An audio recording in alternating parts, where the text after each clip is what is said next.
إن الحمد لله نحمده ونستعينه ونستغفره ونعوذ بالله من شرور أنفسنا وسيئات أعمالنا من يهده الله فلا مضل له ومن يضلل فلا هادي له وأشهد أن لا إله إلا الله وحده لا شريك له وأشهد أن محمدا عبده ورسوله يا أيها الذين آمنوا اتقوا الله حق تقاته ولا تموتن إلا وأنتم مسلمون يا أيها الناس اتقوا ربكم الذي خلقكم من نفس واحدة وخلق منها زوجها وبث منهما رجالا كثيرا ونساء واتقوا الله الذي تساءلون به والأرحام إن الله كان عليكم رقيبا يا أيها الذين آمنوا اتقوا الله وقولوا قولا سديدا يصلح لكم أعمالكم ويغفر لكم ذنوبكم ومن يطع الله ورسوله فقد فاز فوزا عظيما أما بعد فإن خير الكلام كلام الله وخير الهدي هدي محمد صلى الله عليه وسلم وشر الأمور محدثاتها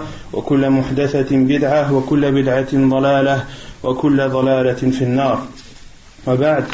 Donc nous continuons notre explication du livre Al-Wajiz, la traduction ainsi que les commentaires sur le livre Al-Wajiz fi fiqh sunnati wal kitab al-aziz qui se traduit par l'essentiel dans la compréhension du Coran et de la Sunna. Donc nous sommes toujours dans le livre du jeûne.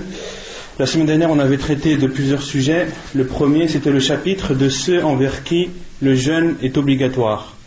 Qui sont les personnes envers qui le jeûne, entre autres le jeûne du Ramadan, du mois du Ramadan, est obligatoire. Non ? Dans l'ordre, c'est mieux.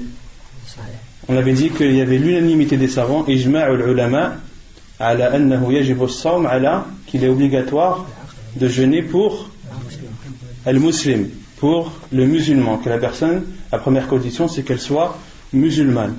Qu'est-ce qu'on avait dit ? Qu'en sort les non-musulmans. On avait dit que de cela sort les non-musulmans. Mais on avait donné des détails à ce sujet concernant le non-musulman. Qu'est-ce qu'on avait dit ? Ne dites pas que vous avez oublié parce que la semaine dernière j'ai tardé dessus quand même. Qu'est-ce qu'on avait dit concernant le fait pour le mécréant de jeûner ? Celui qui veut répondre, il lève son doigt, Inch'Allah. Non, que son jeûne n'est pas accepté, mais il doit le faire quand même, parce que c'est comme s'il a pris une partie de l'islam, et même si c'est pas accepté, parce que s'il ne le fait pas, il sera châtié. Exactement. Donc on avait dit que les non-musulmans étaient appelés à jeûner, qu'il leur était demandé de jeûner, comme il leur est demandé d'appliquer l'islam, la religion musulmane, dans sa totalité. On avait dit que s'il jeûnait, même s'il jeûne, son jeûne n'est pas accepté. Pourquoi ? Car Allah subhanahu wa ta'ala n'accepte pas les actes des non-musulmans. Pour qu'un acte soit accepté d'une personne, la première condition c'est d'être musulman. Tous nos musulmans, Allah subhanahu wa ta'ala n'accepte pas de lui. On avait cité le verset où Allah subhanahu wa ta'ala dit وَمَنْ يَبْتَغِ غَيْرَ الْإِسْلَامِ دِينًا فَلَنْ يُقْبَلَ مِنْهُ. Celui qui prend une religion autre que l'islam, Allah subhanahu wa ta'ala n'acceptera pas de lui. Quel est donc le bénéfice de dire que le non-musulman, qui lui est demandé de jeûner, mais que s'il jeûne, son jeûne n'est pas obligatoire? À quoi ça sert de dire ça alors? C'est comme si tu dis à quelqu'un, fais ça, mais si tu le fais, ce ne sera pas accepté. Quel est le bénéfice de dire ça? Quel est le bénéfice de dire que le non-musulman, il lui est demandé d'appliquer l'islam dans sa totalité? Non? Pour le pousser à appliquer la religion, mais aussi autre chose. Cela prouve, les savants disent, cela prouve que le non-musulman sera châtié pour les choses qui délaissent de l'islam. Et un non-musulman qui ne prie pas, est-ce qu'il sera châtié pour le fait de ne pas avoir prié, malgré qu'il soit mécréant? Oui, il sera châtié pour sa mécréance, et il sera châtié aussi pour toutes les obligations de la religion musulmane qu'il aura délaissées. D'accord? Et ça, c'est le but de cela, c'est pour montrer que les non-musulmans, ils seront châtiés à la fois pour leur mécréance, mais aussi pour toutes les obligations qu'Allah subhanahu wa ta'ala a ordonnées ou que son prophète sallallahu alayhi wa sallam a ordonnées, il sera châtié pour cela. Et on avait dit, pourquoi est-ce qu'il sera châtié? On avait cité la photo de Cheikh Ibn Uthaymin, la réponse de Cheikh Ibn Uthaymin, rahimahullah. Il disait que les musulmans, c'est pas les obligations seront déjà châtiées, alors c'est encore pire. La première preuve, c'est que le musulman, s'il ne prie pas, il est châtié ou pas? Oui. Comment un musulman peut être châtié parce qu'il délaisse une obligation de la religion musulmane et qu'un mécréant, lui, ne le serait pas? Première preuve. Et la deuxième preuve dans le Coran, on a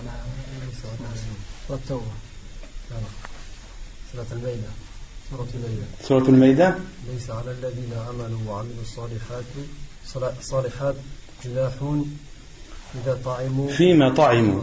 نعم أحسنت. Allah subhanahu wa ta'ala dit, il n'y a pas de mal pour ceux qui ont cru et ont fait de bonnes œuvres de manger. D'accord? Et Cheikh Ibn Uthaymin, rahimahullah, on avait dit la semaine dernière qu'il dit que les non-musulmans seront châtiés pour les bienfaits d'Allah subhanahu wa ta'ala dont ils jouissent sur cette terre. S'ils sont châtiés pour les bienfaits, comment ne seraient-ils pas châtiés pour des péchés? Parce qu'Allah subhanahu wa ta'ala dit, il n'y a pas de mal pour ceux qui ont cru et ont fait de bonnes œuvres de manger. Autrement dit, il y a un mal de manger et de jouir des bienfaits d'Allah subhanahu wa ta'ala sur cette terre pour ceux qui n'ont pas cru et ceux qui n'ont pas obéi et ceux qui n'ont pas accompli de bonnes œuvres. Il y a une troisième preuve dans le Coran. قالوا ما سلككم في سقر. Lorsque les gens de droite ont demandé aux gens de gauche qui sont les gens de l'enfer, qu'est-ce qui vous a plongé dans l'enfer? Qu'est-ce qu'ils ont dit? Lam nakum minal musallin. Nous ne faisions pas partie des gens qui priaient. Walam nakunu ta'imul miskin. Et nous ne donnions pas à manger aux pauvres. Autrement dit, malgré qu'ils soient mécréants non musulmans, une des causes, parmi les causes qui les a fait entrer en enfer, c'est le fait qu'ils n'aient pas prié, le fait qu'ils n'aient pas donné à manger, autrement dit qu'ils n'aient pas fait, qu'ils n'aient pas donné l'aumône, az-zakat. Donc tout cela prouve que le non-musulman, il lui est demandé d'appliquer l'islam dans sa totalité. Mais pour que cet islam soit accepté de lui, il faut tout d'abord qu'il atteste les deux attestations, qui est d'attester qu'il n'y a de vraie divinité qu'Allah et d'attester que Muhammad sallallahu alayhi wa sallam est son envoyé. À partir du moment où il entre dans l'islam, là, tous les actes qu'il fera, que ce soit des choses obligatoires ou préférables de la religion musulmane, seront acceptés de lui, il en sera récompensé. Mais tant qu'il n'entre pas en islam, il lui est demandé d'appliquer toutes les obligations de l'islam, et s'il ne les applique pas, il sera châtié, et cela ne sera pas accepté de lui, sauf s'il entre dans l'islam. Wallahu a'lam. Donc on avait dit ensuite que les personnes envers qui le jeûne est obligatoire, on avait dit envers le musulman, en sort celui qui n'est pas musulman selon les détails que l'on a dit. Ensuite, il faut que la personne soit aqila. Quelle est la raison? Quelle est la raison? Et en sort, on avait dit celui qui est fou, celui qui est possédé, et on avait dit celui qui est évanoui, celui qui est évanoui toute une journée, ou celui qui est dans le coma par exemple. D'accord? Ensuite, on avait dit quoi? Que la personne, il faut qu'elle soit pubère. En sort les enfants. Et on avait dit que concernant les enfants, il y avait des hadiths où les compagnons du prophète sallallahu alayhi wa sallam entraînaient leurs enfants à jeûner et qu'ils leur fabriquaient des jouets afin de les distraire jusqu'à l'heure de l'foutour, jusqu'à l'heure du manger, jusqu'au coucher du soleil. Et que cela était demandé et conseillé, que c'était préférable aux parents, selon l'état de santé de leurs enfants, selon leur âge, etc., de les entraîner depuis leur plus jeune âge à jeûner. Ensuite, on avait dit as-sahih. Il faut que la personne soit aussi en bonne santé. En sort la personne qui est malade. La personne qui est malade, il ne lui est pas obligatoire de jeûner, et les jours qu'elle aura mangé en état de maladie, elle devra les rattraper ultérieurement. Et quelle est la maladie qui permet de manger et celle qui ne permet pas de manger? Non? La maladie incurable, elle ne permet pas de manger, elle permet pas de ne pas manger tout le temps. Une personne qui a une maladie incurable qui l'empêche de jeûner, cette personne, sauf si Allah subhanahu wa ta'ala lui accorde la guérison, elle ne pourra jamais jeûner. Mais ça, il y a un jugement bien précis. Non, quelle est la maladie qui permet à la personne de jeûner ou qui permet à la personne de ne pas jeûner? Celle qui craint pour sa santé. Non? C'est celle qui craint pour sa santé que le fait qu'elle s'abstienne de manger, ça... Mais quelle est la limite de la maladie qui permet de manger, qui autorise la personne de manger? Il y a une limite ou pas? Ahsant, bal al-insanu ala nafsihi basira. On avait dit ça, que chaque personne est meilleure et connaît mieux sa personne. Donc toi, quand tu es malade, qui connaît l'état de ta maladie mieux que toi? C'est toi qui sais si tu es en état de jeûner ou pas. C'est toi qui sais si tu peux ne pas manger, ne pas boire toute une journée dans cet état-là. Personne ne saura mieux que toi. D'accord? Donc il n'y a pas de limite, c'est toi qui sais. Si tu vois que ta maladie te permet de ne pas manger, de ne pas boire toute la journée, eh bien fais-le, malgré qu'il te soit autorisé de manger. Et si tu sais que ta maladie ne te permet pas, et que tu es trop faible, et que au contraire, si tu ne manges pas et si tu ne bois pas, cela va empirer ta maladie, alors il t'est autorisé de manger. D'accord? Il n'y a pas de limite, c'est la personne qui sait son état de maladie. Ensuite, on avait dit al-muqim, que la personne soit résidente, qu'il est obligatoire pour la personne résidente. Non. Autrement dit, qu'il est autorisé aux voyageurs de ne pas jeûner et de rattraper son jour non jeûné ultérieurement. On avait cité les preuves sur chacun de ces points. Concernant le voyageur, quel est le mieux pour lui, de jeûner ou de ne pas jeûner? Quand on a dit il lui est autorisé de jeûner, comme il lui est autorisé de ne pas jeûner, quel est le mieux pour lui? Ça dépend, s'il peut supporter. Naam, selon la difficulté, les savants disent hasab al-mashaqqa, selon la difficulté qu'éprouve ce voyageur. Si son voyage se fait de façon aisée, n'est pas dur et qu'il peut jeûner tranquillement tout en étant voyageur, alors de jeûner est meilleur pour lui. Et s'il éprouve une difficulté ou un mal à jeûner durant son voyage, alors il est préférable pour lui de ne pas jeûner. On avait cité les compagnons radiyallahu anhum, lorsqu'ils sortaient en bataille avec le prophète sallallahu alayhi wa sallam, certains parmi eux jeûnaient, d'autres ne jeûnaient pas. Et les uns ne reprochaient pas aux autres. Les uns, ceux qui jeûnaient ne reprochaient pas à ceux qui avaient mangé de ne pas avoir jeûné, et ceux qui n'avaient pas jeûné ne reprochaient pas à ceux qui avaient jeûné d'avoir jeûné. Taïb.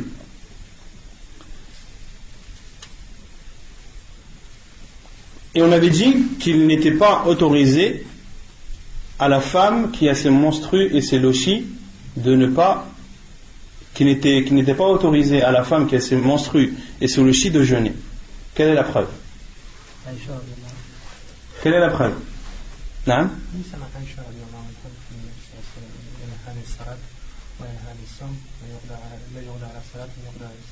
Non, c'est le hadith de Aïcha radhiyallahu anha qui dit qu'au temps du prophète sallallahu alayhi wa sallam, elles avaient leurs menstrues et le prophète sallallahu alayhi wa sallam leur ordonnait de rattraper leurs prières, de ne pas rattraper leurs prières et de rattraper leur jeûne. Et on avait dit que dans ce hadith il y avait la preuve qu'il était interdit à la femme qui a ses menstrues de jeûner. Quelle est la preuve qu'il est interdit à la femme qui a ses lochis de ne pas jeûner? Non. C'est l'unanimité, le consensus des savants. Ijma' ul-ulama. Concernant la personne, le vieillard et la personne qui est atteinte d'une maladie incurable qui ne lui permet plus ou qui ne lui permettra pas de jeûner par la suite, quel est le jugement de cette personne? Que doit-elle faire? Non? Elle doit nourrir un pauvre pour chaque jour non jeûné. On a dit que ça c'était... quelle est la preuve de cela? Qui connaît la preuve? Non? C'est?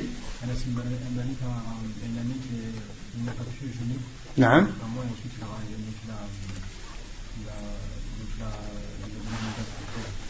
Ahsan, c'est entre autres le fi'l de Anas radiyallahu anhu lorsqu'il était âgé et qu'il ne pouvait plus jeûner, il a invité 30 pauvres et les a nourris. Il leur a donné du pain mélangé à de la viande. Mais ça c'est, quand on parle de preuve, il faut toujours commencer par la preuve la plus haute. Et la preuve la plus haute c'est Al-Qur'an. Quelle est la preuve? La preuve que tu as dit elle est vraie, mais on va dire que c'est la dernière des preuves. Non? وعلى الذين يطيقونه فدية طعام مسكين أو مساكين حسب القراءة. Et pour ceux qui peuvent jeûner, alors qu'ils nourrissent un pauvre. Et on avait dit que ce verset, Abdullah ibn Abbas, qu'est-ce qu'il avait dit? Que ce verset avait été abrogé partiellement, que dans ce verset, au début de l'islam, il était permis aux gens, même s'ils avaient la possibilité de jeûner, de ne pas jeûner et de nourrir un pauvre en conséquence. L'obligation du jeûne n'est pas descendue en une seule fois. Au début, les gens, il leur avait été autorisé soit de jeûner, soit de ne pas jeûner et de nourrir un pauvre.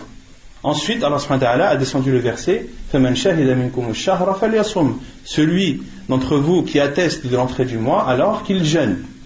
Et Abdullah ibn Abbas a dit que ce deuxième verset abrogeait partiellement le premier et était exclu de cette abrogation, on avait dit, le vieillard et la vieille et le malade qui est atteint d'une maladie incurable. Donc la preuve, c'est la parole de Abdullah ibn Abbas qui est, comme vous le savez, Turjuman al-Qur'an, qui est l'exégète du Coran, un des compagnons qui connaît le mieux l'explication du Coran. Pourquoi? Et ceci par la bénédiction de l'invocation du prophète sallallahu alayhi wa sallam sur lui, lorsqu'il lui a dit Allahumma faqihhu fi d-din wa 'allimhu at-ta'wil. Le prophète sallallahu alayhi wa sallam a fait une invocation à Abdullah ibn Abbas. Il lui a dit: Oh Allah, accorde-lui la compréhension de la religion et l'explication ou l'interprétation du Coran. Et Abdullah ibn Abbas était connu pour être un des compagnons radiyallahu anhum qui connaissait le mieux l'interprétation du Coran. Ensuite, on avait parlé des femmes enceintes et des femmes qui allaitent. Qu'est-ce qu'on avait dit sur cela? Tout d'abord, quand est-ce qu'une femme enceinte et une femme qui allaite a le droit de ne pas jeûner? C'est lorsque la femme a peur pour sa santé à elle ou pour la santé de son enfant. Ça, c'est pour la femme enceinte ou la femme qui allaite. Et une femme qui est enceinte, qui n'a pas peur pour sa santé et qui n'a pas peur pour la santé de son enfant, ou une femme qui allaite n'a pas peur pour si elle jeûne, elle n'a pas peur pour sa santé ni pour la santé de son enfant, les savants disent il ne lui est pas autorisé de manger. Il ne lui est pas autorisé de manger. Donc la condition, c'est si elle a peur pour elle, ou si elle a peur pour son enfant, ou si elle a peur pour elle et son enfant ensemble.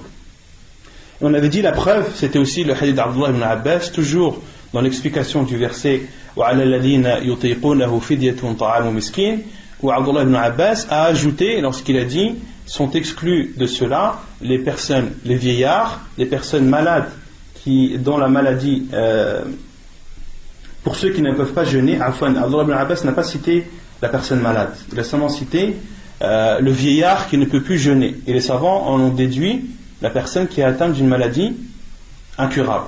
Et Abdullah ibn Abbas n'a pas parlé du malade qui est atteint d'une maladie incurable.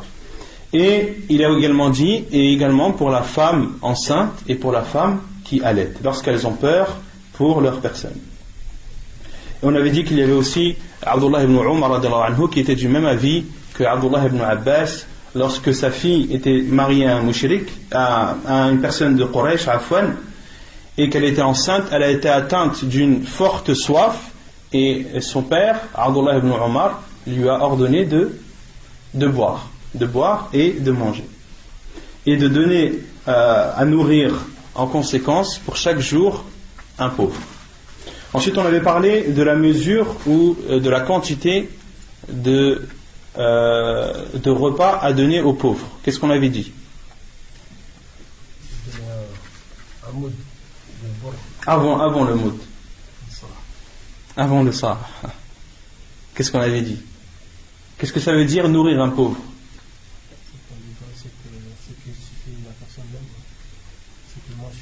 Ce qui suffit à une personne, les savants disent, d'offrir à un pauvre, que ce soit un déjeuner ou bien un dîner, d'offrir à un pauvre une quantité de nourriture suffisante à rassasier un pauvre, que ce soit le déjeuner ou bien alors le dîner. Et ce n'est pas obligatoire de le nourrir un jour entier, de lui donner un déjeuner et un dîner. Non. À partir du moment où tu le nourris, que tu lui donnes un repas qui le rassasie, que ce soit un déjeuner ou bien un dîner, tu as fait ton devoir. Et on avait dit qu'il était autorisé pour le vieillard de nourrir 30 pauvres en une seule fois, et que cela lui suffirait pour tout le mois. D'accord? S'il nourrit 30 pauvres, c'est comme si il fait son expiation des 30 jours qu'il aura mangé. Et est-ce qu'il est autorisé de donner de l'argent à un pauvre, de dire voilà, tiens, 10 euros, achète-toi un repas? Non, ahsant. Pourquoi les savants disent qu'il doit donner de la nourriture? Yani, Allah subhanahu wa ta'ala dit it'amu masakin ou miskin. Allah subhanahu wa ta'ala a parlé de it'am, de nourrir. Il n'a pas parlé de donner de l'argent, même si tu sais que cette personne va acheter de la nourriture. Non, toi va l'acheter et donne-lui. Toi va l'acheter et donne-lui. Et pour celui qui n'a pas possibilité de nourrir, qu'il donne alors, on avait dit un moud de blé, ou bien alors 2 sa' d'autre chose, ou bien 2 moud d'autre chose. Vous savez, vous connaissez le sa' et le moud. Ça c'est le moud, c'est ça, c'est les 2 mains jointes, ouvertes. Et le sa' c'est 4 mouds. Et donc les savants, comme Cheikh Ibn Uthaymin a dit, de donner un moud de blé ou de froment, ou bien nisfu sa' min ghayrihi, ou bien la moitié d'un sa' d'autres nourritures. Et la moitié d'un sa' c'est 2 mouds. طيب. يقول المؤلف أركان الصوم, les piliers du jeûne. أولا النية لقوله تعالى وما أمروا إلا ليعبدوا الله مخلصين له الدين. مخلصين له الدين حنفاء. Donc les piliers du jeûne, le premier c'est l'intention. لقوله تعالى, la preuve est la parole d'Allah subhanahu wa ta'ala lorsqu'il dit وما أمروا, il ne leur a été ordonné que d'adorer Allah subhanahu wa ta'ala en lui vouant un culte exclusif, c'est-à-dire d'adorer Allah subhanahu wa ta'ala en ne désirant que sa face, en ne voulant que son agrément. ولقول النبي صلى الله عليه وسلم إنما الأعمال بالنيات وإنما لكل امرئ ما نوى حديث رواه البخاري ومسلم. Et la preuve également, c'est les paroles du prophète sallallahu alayhi wa sallam lorsqu'il dit les actes ne valent que par leur intention, et pour chaque personne son intention. ولا بد أن تكون قبل الفجر من كل ليلة لحديث حفصة قالت قال رسول الله صلى الله عليه وسلم من لم يجمع الصيام قبل الفجر فلا صيام له حديث صحيح رواه الترمذي وأبو داود والنسائي. Et l'auteur dit, et il est obligatoire d'avoir l'intention avant le fajr, avant l'apparition de l'aube de chaque nuit. La preuve est le hadith de Hafsa qui dit, le prophète sallallahu alayhi wa sallam a dit, celui qui n'a pas l'intention du jeûne avant l'apparition de l'aube, point de jeûne pour lui. Dans ce hadith, le prophète sallallahu alayhi wa sallam a dit man lam yujmi' wal ijma' ay lam yanwi. Al-ijma' huna an-niyya. Le prophète sallallahu alayhi wa sallam a dit celui qui n'a pas l'intention de jeûner avant l'apparition de l'aube, qabla al-fajri. On avait dit l'aube, il y a 2 aubes, il y a l'aube mensongère et l'aube véridique. Dans ce hadith, de quelle aube parle le prophète sallallahu alayhi wa sallam? Al-fajru as-sadiq, l'aube véridique. Et on avait dit l'aube véridique, comment est-ce qu'on la reconnaît de l'aube mensongère? À part Bachir. On avait déjà parlé de ça, Naam Arfan. Naam. Il y en a un dont les lueurs sont, il y a une des aubes dont les lueurs sont verticales. C'est laquelle? L'horizontale c'est la vraie, la verticale c'est la fausse. Donc il y a 2 aubes, il y a l'aube mensongère qui elle est avant l'aube véridique, et l'aube mensongère, comme on la reconnaît, ce sont des lueurs dans le ciel qui sont des traits verticaux, des traits verticaux. Et on avait dit que ces traits verticaux, ces traits blancs verticaux, ils sont suivis par des ténèbres. La nuit revient après. Quant à l'aube véridique, comme on la reconnaît, c'est un trait qui va de l'est à l'ouest, qui fait tout l'horizon et qui n'est pas suivi par des ténèbres. Et à partir du moment où tu vois l'aube véritable, eh bien, il n'y aura plus de nuit après, et ce sera le jour. D'accord? Et le prophète sallallahu alayhi wa sallam a dit Man lam yujmi' as-siyam qabla al-fajr, celui qui n'a pas l'intention de jeûner avant l'apparition de l'aube, c'est-à-dire avant l'apparition de l'aube véridique. Il ne faut pas tenir compte de l'aube mensongère. Et quel est le laps de temps entre l'aube véridique et l'aube mensongère? Certains disent 1 heure, et c'est entre 45 minutes et 1 heure et quart à peu près, selon les pays et selon aussi les saisons. Fala siyam lah, le prophète sallallahu alayhi wa sallam a dit point de jeûne pour lui. Celui qui n'a pas l'intention de jeûner avant l'apparition de l'aube, point de jeûne pour lui. Les savants ont dit point de jeûne, c'est-à-dire point de jeûne accepté. Point de jeûne accepté. Donc les savants en ont déduit fala siyam ay la siyam sahih. Donc celui qui n'a pas l'intention de jeûner avant l'apparition de l'aube, c'est-à-dire si il a l'intention de jeûner ne serait-ce que quelques minutes après l'apparition de l'aube, son jeûne n'est pas accepté. C'est un des piliers du jeûne, d'avoir l'intention de jeûner. Celui qui a eu l'intention de jeûner après, on prend l'exemple, après le lever du soleil, qu'est-ce qu'il doit faire? Une personne qui, par exemple, le premier jour du Ramadan, n'était pas au courant que c'était le premier jour du Ramadan. Et ce n'est qu'en arrivant à la prière de Dhuhr, par exemple à la mosquée, que les gens l'informent que c'est le premier jour du Ramadan et qu'il faut jeûner aujourd'hui. Est-ce qu'il avait l'intention ou pas? Non. Son jeûne de ce jour-là, est-il accepté ou non? Il n'est pas accepté. Comment il est accepté?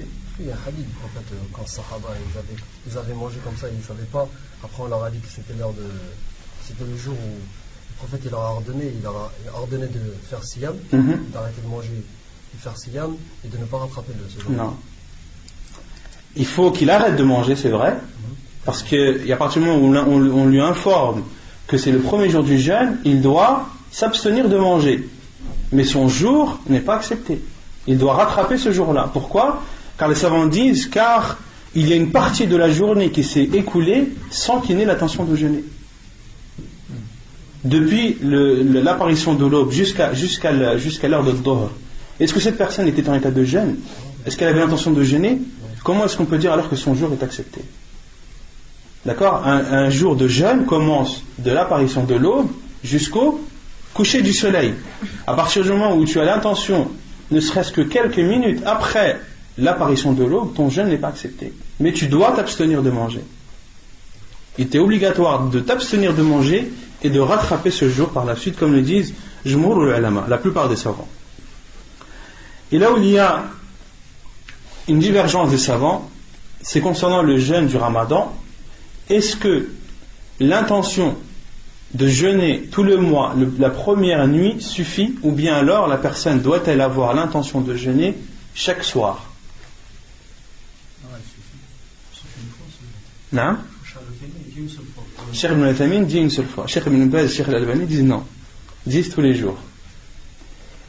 Et après c'est à vous de voir la vie qui vous paraît dans lequel vous êtes le plus apaisé. Et Cheikh al-Albani et Cheikh Ibn Baz disent, le prophète sallallahu alayhi wa sallam a dit Man lam yujmi' as-siyam qabla al-fajr fala siyam la. Celui qui n'a pas l'intention de jeûner avant le fajr, avant l'apparition de l'aube, point de jeûne pour lui. Point de jeûne pour lui. Ils disent le jeûne de chaque jour est une adoration à part entière. Tu jeûnes le lundi, eh bien tu as jeûné le jour du lundi. C'est une adoration à part entière. Le jeûne du mardi, c'est une autre adoration. C'est un autre jour, donc c'est une autre adoration. C'est une autre apparition de l'aube et c'est un autre coucher du soleil. Donc à chaque fois, ce sont des adorations bien distinctes. Donc tu dois avoir une intention pour chacune de ces intentions, pour chacune de ces adorations à la fois. Et ça c'est l'avis de la plupart des savants. Et quant à Cheikh Ibn Uthaymin rahimahullah ta'ala, lui il dit que de jeûner, d'avoir l'intention de la première nuit suffit, car les gens, lorsque le mois du Ramadan arrive, ils ont l'intention de jeûner tout le mois. Ils ont l'intention de jeûner tout le mois. Et quand on parle de l'intention, c'est-à-dire avoir la motivation et avoir l'envie et être résigné à jeûner. D'accord? C'est vouloir jeûner. C'est ça l'intention. C'est pas de parler. L'intention, on avait dit qu'elle réside dans le cœur. Et Cheikh Ibn Uthaymin dit, et les gens lorsqu'ils se lèvent à Suhour, lorsqu'ils se lèvent pour le repas avant la prière du Fajr, s'ils se lèvent, est-ce qu'ils ont l'habitude de se lever à cette heure? Non. S'ils se lèvent à cette heure, c'est pour jeûner. D'accord? Donc l'intention, elle est présente automatiquement. Cheikh Ibn Uthaymin dit que l'intention, elle est là, elle est présente automatiquement, et ceci depuis le premier jour, car la personne, elle sait que le mois entre et qu'elle devra jeûner pour chacun de ces jours. Chaque jour de ce mois du Ramadan, la personne va jeûner. Donc la première intention suffit. La première intention suffit. Concernant la personne qui est fatiguée, la 29e nuit de Sha'ban, c'est-à-dire la nuit où va se décider, où les gens vont savoir l'entrée du mois du Ramadan ou pas. Si une personne est fatiguée ce jour-là et qu'elle a besoin de dormir, elle ne peut pas attendre. Par exemple, elle dort après l'Asr et elle sait qu'elle aura du mal à se réveiller avant le Fajr. D'accord? Est-ce qu'il lui est autorisé d'avoir l'intention de jeûner avant de dormir à l'heure de l'Asr, au cas où il se réveille, au cas où le mois du Ramadan commence le lendemain? Il y a un problème déjà. Pourquoi? Tu sais pas, une personne qui est fatiguée, elle dort. Est-ce qu'une personne qui ne prie pas à cause de son sommeil, est-ce qu'elle a fait un péché ou pas? Non, le prophète sallallahu alayhi wa sallam a dit, lorsque l'un d'entre vous a oublié une prière ou a dormi pendant celle-ci, qu'il l'a prie au moment où il se réveille. Donc toi tu ne peux plus tenir debout à l'heure de l'Asr. Tu pries l'Asr, tu dors. Est-ce que tu as le droit de prendre tes précautions? Tu sais que ton état de fatigue, peut-être que tu ne te réveilleras pas pour le Maghrib. Tu vas faire ton possible, mais peut-être que tu ne vas pas te réveiller ni pour l'Aïcha.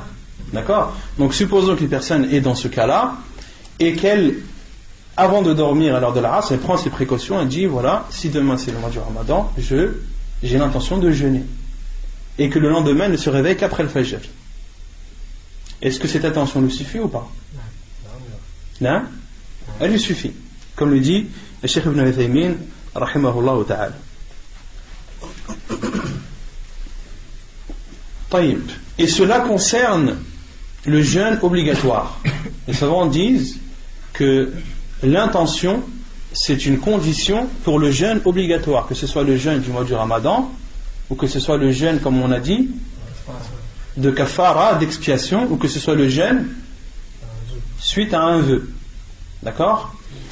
Et quant au jeûne surérogatoire, les savants disent, la yushtaratu fihi an-niyya. Il n'y a pas, l'intention n'est pas une condition.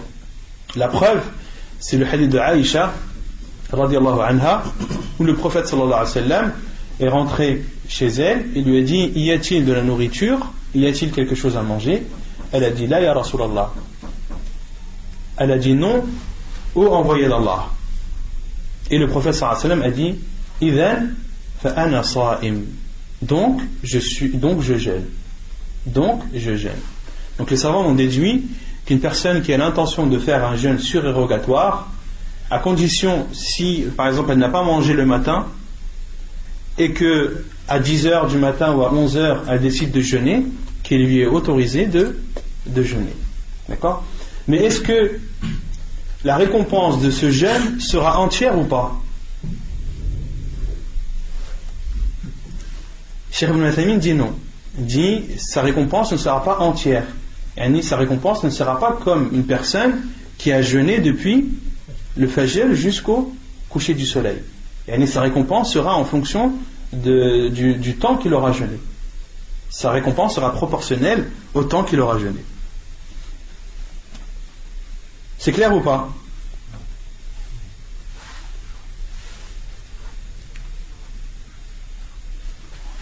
Taïb. Le deuxième pilier ثانيا الإمساك عن المفطرات من طلوع الفجر إلى غروب الشمس قال تعالى فالآن باشروهن وابتغوا ما كتب الله لكم وكلوا واشربوا حتى يتبين لكم الخيط الأبيض من الخيط الأسود من الفجر ثم أتموا الصيام إلى الليل. Le deuxième pilier de jeûne, c'est de s'abstenir de tout ce qui annule le jeûne, et ceci de l'apparition de l'aube jusqu'au coucher du soleil. La preuve est la parole d'Allah subhanahu wa ta'ala lorsqu'il dit فَالْآنَ بَاشِرُوهُنْ cohabitez donc avec elles, c'est-à-dire avec vos femmes, cohabitez donc avec elles maintenant et cherchez وَابْتَغُوا مَا كَتَبَ اللَّهُ لَكُمْ et cherchez ce qu'Allah a prescrit en votre faveur وَكُلُوا وَاشْرَبُوا et mangez et buvez jusqu'à ce que se distingue pour vous le fil blanc du fil noir de l'aube, puis accomplissez le jeûne jusque la nuit. ثُمَّ أَتِمُّوا الصِّيَامَ إِلَى اللَّيْلِ. Donc dans ce verset, Allah subhanahu wa ta'ala nous dit فَالْآنَ maintenant cohabitez avec elle, c'est-à-dire si vous voulez avoir des rapports avec vos femmes, et cherchez ce qu'Allah subhanahu wa ta'ala vous a accordé en votre faveur, et mangez et buvez, c'est-à-dire le soir, tout cela c'est le soir, et mangez et buvez jusqu'à ce que vous distinguiez le fil blanc du fil noir. Et il y a un hadith du prophète sallallahu alayhi wa sallam qui explique ce que signifie le fil blanc du fil noir. C'est le hadith de Adi ibn Abi Hatim radiyallahu anhu, qui est rapporté dans Sunan Abi Daoud, que l'auteur n'a pas cité, que je vais vous citer. Lorsque ce verset est descendu, فَالْآنَ بَاشِرُوهُنْ, lorsque ce verset que je viens de citer est descendu, jusqu'à ce que vous distinguiez le fil noir du fil, le fil blanc du fil noir, Adi ibn Abi Hatim a dit j'ai pris 2 cordes, une noire et une blanche, et je les ai mises sous mon oreiller, et je regardais ces deux cordes jusqu'à pouvoir distinguer la corde blanche de la corde noire. Et il dit et je n'ai pas vu, il faisait nuit et il n'arrivait pas à distinguer la corde blanche de la corde noire. Il est parti voir le prophète sallallahu alayhi wa sallam et il lui a dit inna wisadaka, le prophète sallallahu alayhi wa sallam a souri ou a ri, fadahik ثم قال إن وسادك لعريض طويل, et le prophète sallallahu alayhi wa sallam, pour plaisanter, lui a dit ton oreiller est grand et large. Qu'est-ce que voulait dire le prophète sallallahu alayhi wa sallam par là?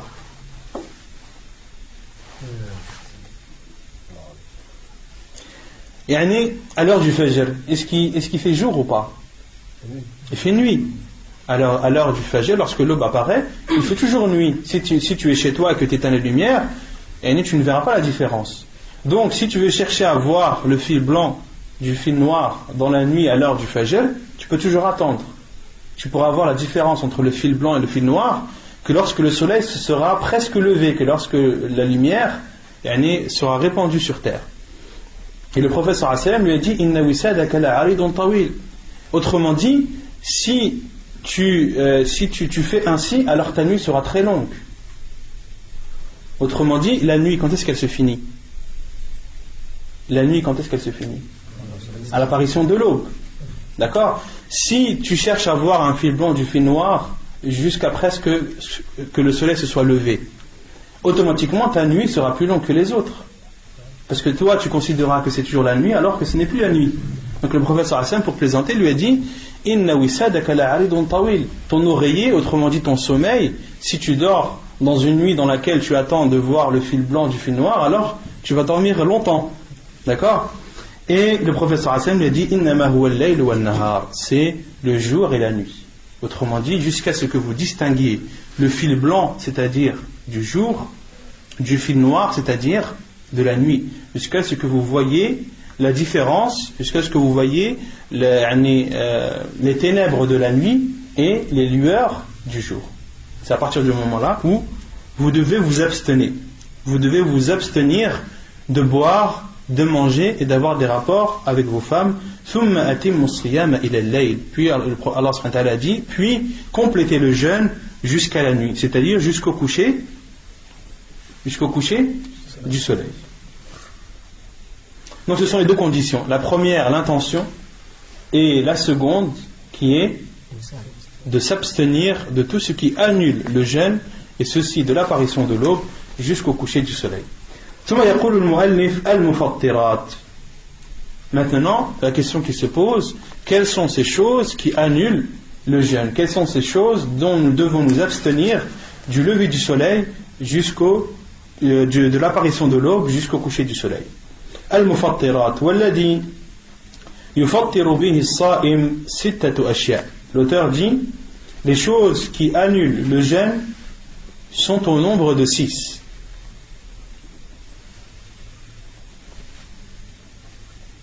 Et les savants disent qu'il y a trois bases concernant les choses qui annulent le jeûne. Il y a 3 choses essentielles. Les 3 choses essentielles sont celles citées dans le Coran. Celles qu'a cité Allah subhanahu wa ta'ala dans le verset que j'ai cité avant, qui sont le rapport sexuel avec la femme, de manger et de boire. Ce sont les 3 choses essentielles qui annulent le jeûne. Et de ces 3 choses, quelle est la plus grave et la plus importante? C'est d'avoir des rapports avec sa femme. Et l'auteur dit, il y a 6 choses qui annulent le jeûne de la personne. أولا وثانيا الأكل والشرب عمدا فإن أكل أو شرب ناسيا فلا قضاء عليه ولا كفارة. La première et la deuxième de ces choses sont le fait de boire et de manger amdan, en étant conscient et en le faisant exprès. فإن أكل أو شرب ناسيا فلا قضاء عليه ولا كفارة. Et celui qui mange ou boit en oubliant, par oubli, il n'a pas à rattraper et il n'a pas d'expiation à faire. عن أبي هريرة أن النبي صلى الله عليه وسلم قال من نسي وهو صائم فأكل أو شرب فليتم صومه فإنما أطعمه الله وسقاه. Selon Abu Huraira, le prophète sallallahu alayhi wa sallam a dit, celui qui a oublié et qu'il mange et boit en état de jeûne, qu'il termine son jeûne, qu'il complète son jeûne, car c'est Allah subhanahu wa ta'ala qui l'a nourri et l'a abreuvé, que c'est Allah subhanahu wa ta'ala qui l'a nourri et lui a donné à boire. Hadith authentique rapporté par Muslim et Al-Bukhari. Concernant le fait de manger, les savants disent, annule le jeûne ce que tu manges, que cette chose que tu manges soit bénéfique ou ne soit pas bénéfique, qu'elle te fasse du bien ou qu'elle te fasse du mal, ou bien qu'elle te fasse ni bien ni mal. Une chose que tu manges qui te fait du bien, par exemple de la viande, tu manges de la viande, ça te fait du bien, d'accord? Tu manges du porc, ça te fait du bien ou ça te fait du mal? Ça te fait du mal. Tu manges du papier, ça te fait du bien ou ça te fait du mal? Ça te fait ni bien ni mal. Les savants disent, dans tous les cas, ton jeûne est, si tu le fais volontairement, ton jeûne est annulé. Ton jeûne est annulé. Car certains peuvent vous dire, il est interdit de manger les choses qui te renforcent ou les choses qui te nourrissent. D'accord? La réponse est non. Manger, les savants disent, c'est-à-dire entrer quelque chose. C'est quelque chose qui entre dans ta bouche et arrive à ton estomac. C'est ça, manger. Toute chose, elle est de solide, qui entre par ta bouche et atterrit dans l'estomac, ça s'appelle manger. Et cela annule le jeûne. D'accord? Washurbu, pareil pour la boisson. Que tu bois quelque chose qui t'est bénéfique, ou que tu bois quelque chose qui te fait du mal, comme l'alcool par exemple, ou que tu bois quelque chose qui ne te fait ni du bien ni du mal, dans tous les cas, à partir du moment où ça s'appelle boire, ton jeûne est annulé si tu le fais volontairement. Par contre, si tu le fais par oubli, comme on l'a dit, tu ne dois ni rattraper, ni arrêter le jeûne. Ahsan. Maintenant, une question qui se pose, qui a été posée à beaucoup de savants, concernant le suppositoire. Donc on a dit de manger, c'est tout ce qui entre par la bouche. Les suppositoires, est-ce qu'il est autorisé à une personne malade, qui a de la fièvre par exemple, d'utiliser un suppositoire?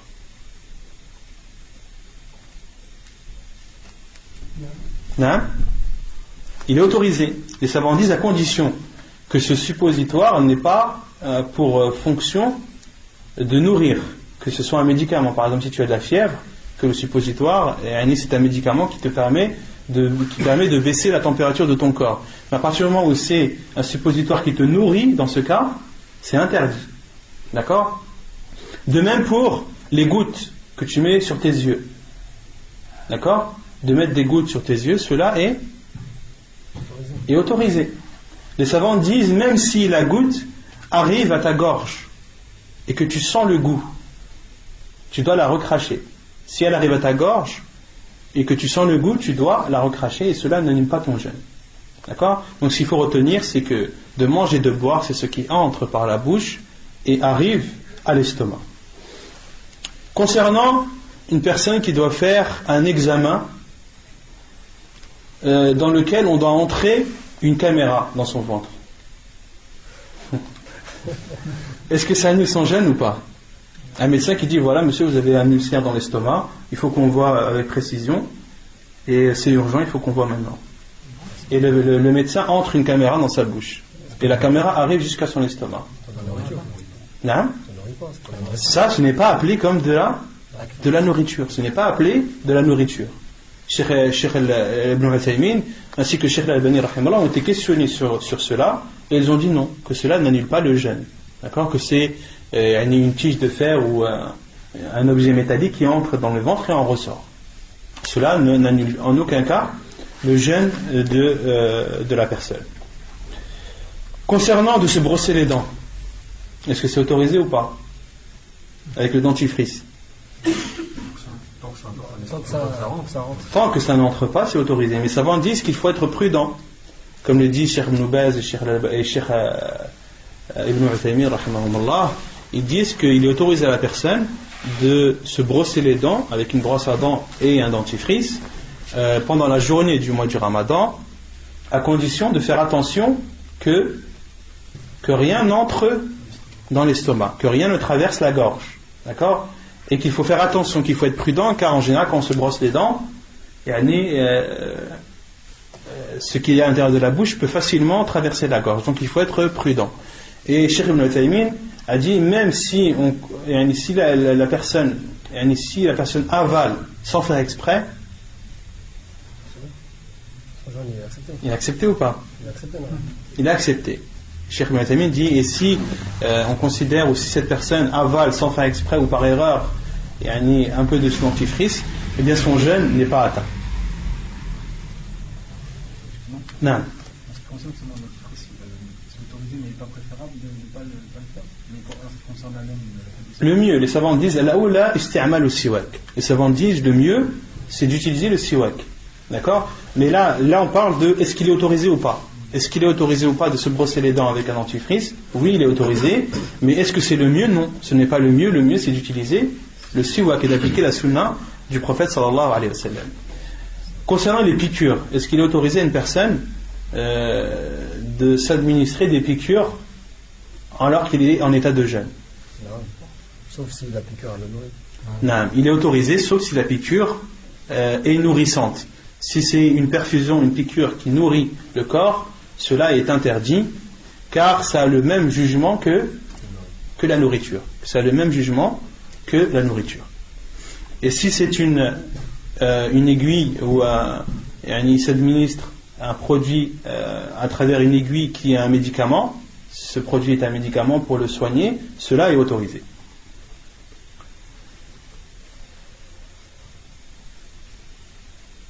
طيب.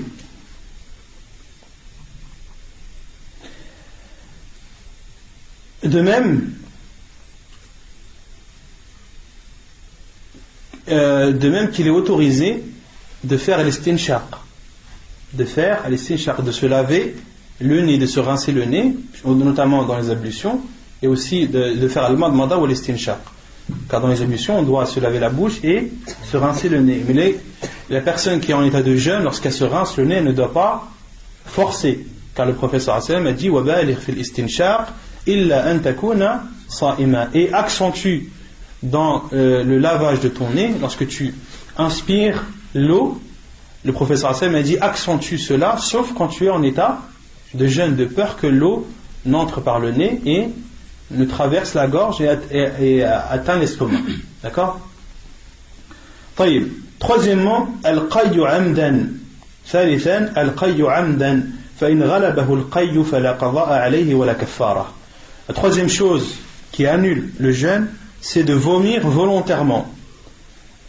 Quant à la personne qui a vomi involontairement, dont le vomi était plus fort qu'elle, elle ne doit ni rattraper ni faire d'expiation. عن أبي هريرة أن النبي صلى الله عليه وسلم قال من ذرعه القي فليس عليه قضاء ومن استقى عمدا فليقضي. حديث صحيح رواه الترمذي وأبو داود وابن ماجه. Donc le prophète صلى الله عليه وسلم, selon Abu Huraira, a dit من ذرعه القي أي غلبه وسبقه في الخروج.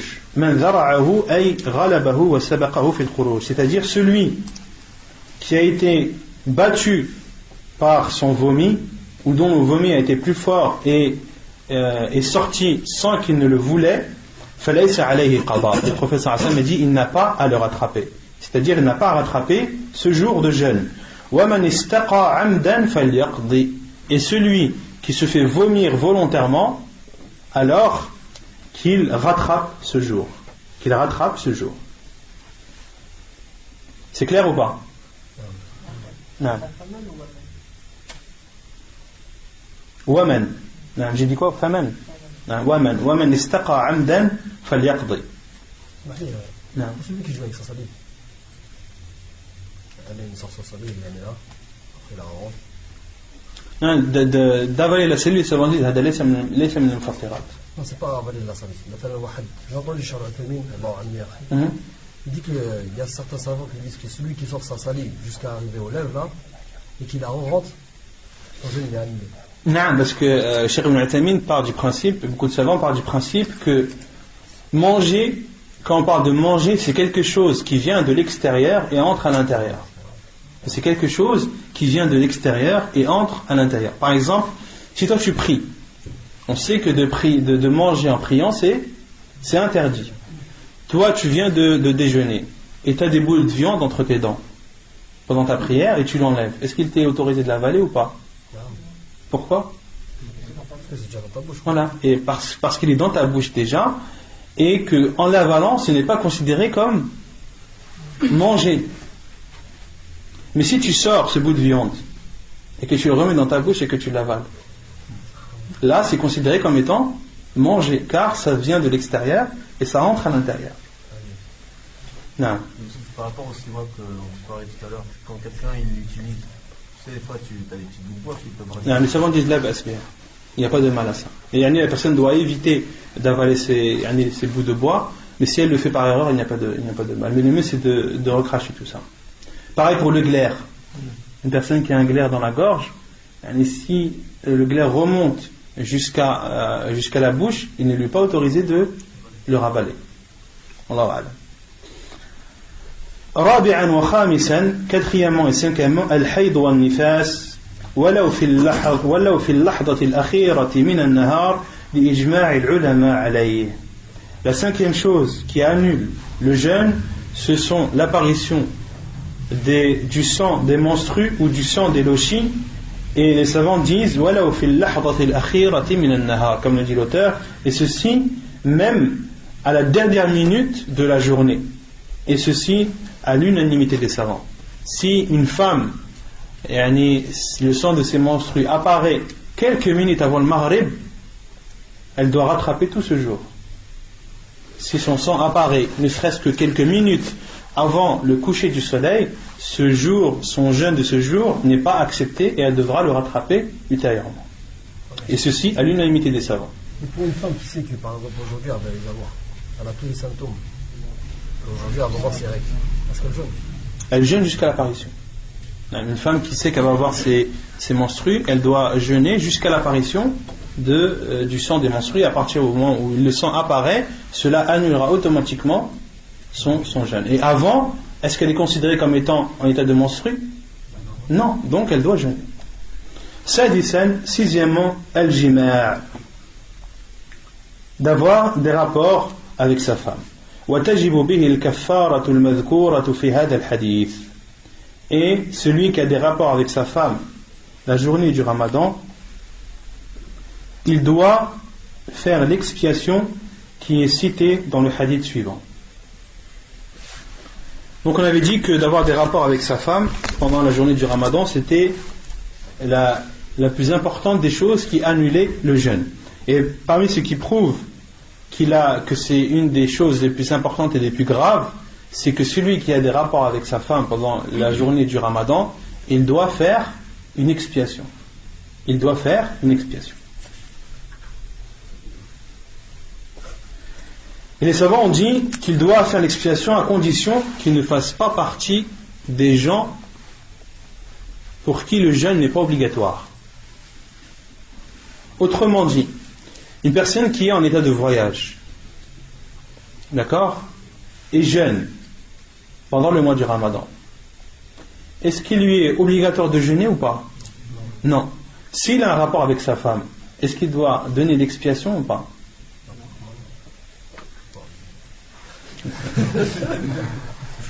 Il doit faire l'expiation ou pas? Ce que tu as dit, non. Non, pourquoi? Parce que tu dis que c'était pas obligatoire le jeûne. Oui, mais celui qui n'est pas obligatoire, qu'est-ce qu'il a? Celui qui n'est pas obligé de jeûner. Non. Celui qui n'est pas obligé de jeûner mais jeûne, est-ce qu'il lui est autorisé de rompre son jeûne? Il lui est autorisé ou pas de rompre son jeûne? S'il éprouve par exemple une difficulté en voyage. Même s'il n'éprouve pas de difficulté. Même s'il a l'intention de jeûner. Même s'il a l'intention de jeûner. Même s'il a jeûné. Non, le prophète sallallahu alayhi wa sallam est rentré chez Aïcha radhiyallahu anha dans un autre hadith et il lui a demandé, le prophète sallallahu alayhi wa sallam jeûnait et il lui a demandé est-ce qu'il y a de la nourriture? Elle lui a dit oui, ô envoyé d'Allah, il y a des dattes. Et le prophète sallallahu alayhi wa sallam a dit hati, montre-le-moi. Et le prophète sallallahu alayhi wa sallam l'a vu et a mangé. D'accord? Donc il est autorisé à une personne qui fait un jeûne non obligatoire de rompre son jeûne. Le mieux c'est de le continuer, mais il est autorisé de le rompre. D'accord? D'où la parole des savants qui disent que celui qui a des rapports avec sa femme, s'il fait partie des gens pour qui le jeûne n'est pas obligatoire, il n'a pas de kafara à faire. Il doit seulement rattraper son jour, il n'a pas d'expiation. Comme par exemple une personne qui est malade. Il est malade, il a jeûné, mais a eu un rapport avec sa femme. Est-ce qu'il doit faire l'expiation ou pas? Non. Pourquoi? Car ce n'était pas une obligation pour lui de jeûner. Et il lui est autorisé de rompre le jeûne. D'accord? Et les savants disent aussi qu'il y a des rapports jusqu'au bout ou non. Qu'il ait assouvi son désir ou pas. Qu'il ait éjaculé ou non. À partir du moment où il a un rapport avec sa femme, eh bien, c'est considéré comme un jima'. C'est considéré comme un rapport. Car certains peuvent croire, mais non, j'ai seulement eu un rapport avec ma femme, mais je ne suis pas allé jusqu'au bout, je me suis retiré avant. Et c'est considéré comme un jima'. C'est considéré comme un rapport, et tu dois faire l'expiation dans ce cas-là. Et aussi, parmi les conditions, et ceci, ce n'est pas uniquement pour le fait d'avoir des rapports avec sa femme, mais dans tout, et pour qu'une personne fasse l'expiation, il faut 3 conditions. Premièrement, qu'elle ne l'ait pas fait par oubli. Deuxièmement, qu'elle ne l'ait pas fait par ignorance. Et troisièmement, qu'elle ne l'ait pas fait par contrainte. Autrement dit, une personne qui a eu des rapports avec sa femme par oubli. Il a oublié que c'était le premier jour du Ramadan, par exemple. Lui et sa femme ont oublié. Même si certains savants disent que cela est très peu probable. Mais c'est possible. Eh bien, dans ce cas, il n'a pas Il n'a pas à rattraper et il n'a pas de qada à faire. Car il a oublié. De même pour celui qui ne connaissait pas le jugement. Celui qui ne sait pas qu'il est interdit d'avoir des rapports avec sa femme pendant la journée du Ramadan, et l'a fait, il n'a ni à rattraper, ni d'expiation à faire. De même pour celui qui a été contraint. Celui, par exemple, qu'on a menacé d'avoir des rapports avec sa femme ou bien de le tuer. Soit tu as des rapports avec ta femme pendant le Ramadan, ou soit on te tue. Les savants disent Hada la kafarata alayhi wa la qada. Celui n'a ni à rattraper, ni d'expiation à faire, car il a été contraint. C'était contre son gré. Donc, quelle est cette expiation? عن أبي هريرة أن النبي صلى الله عليه وسلم عن أبي هريرة رضي الله عنه قال بينما نحن جلوس عند النبي صلى الله عليه وسلم إذ جاءه رجل فقال يا رسول الله هلكت قال ما لك قال وقعت على امرأتي وأنا صائم فقال رسول الله صلى الله عليه وسلم هل تجد رقبة تعتقها قال لا قال فهل تستطيع أن تصوم شهرين متتابعين قال لا قال فهل تجد إطعام 60 مسكينا قال لا قال فمكث النبي صلى الله عليه وسلم فبين نحن على ذلك أوتي النبي صلى الله عليه وسلم بعرق فيه تمر والعرق المكتل قال أين السائل فقال أنا قال خذ هذا فتصدق به فقال الرجل على أفقر مني يا رسول الله فوالله ما بين لابتيها يريد الحرتين أهل بيت أفقر من أهل بيتي فضحك النبي صلى الله عليه وسلم حتى بدت أنيابه ثم قال أطعمه أهلك حديث متفق عليه. Que doit faire une personne qui a eu des rapports avec sa femme pendant le jour du Ramadan? Et également, les savants disent que l'expiation, elle n'intervient uniquement pour la personne qui a eu des rapports avec sa femme pendant le mois du Ramadan. Pendant le mois du Ramadan. Une personne, par exemple, qui fait un jeûne d'expiation et qui a eu un rapport avec sa femme, qu'est-ce qu'il doit faire? On a dit que le jeûne d'expiation était obligatoire. Il a eu un rapport avec sa femme ce jour-là. Qu'est-ce qu'il doit faire? Il a le kafara ou pas? Il n'a pas d'expiation, il doit seulement rattraper son jour. D'accord? Maintenant, une personne qui était malade pendant le Ramadan et a manqué 2 jours. Et le mois de Shawwal rattrape ces 2 jours du Ramadan. Et a eu un rapport avec sa femme. Qu'est-ce qu'il doit faire? Non? Il rattrape, il y a un kafara ou pas? Pourquoi? Parce qu'il n'est pas dans le mois de Ramadan. Les savants disent la sagesse de cette expiation, c'est le fait d'avoir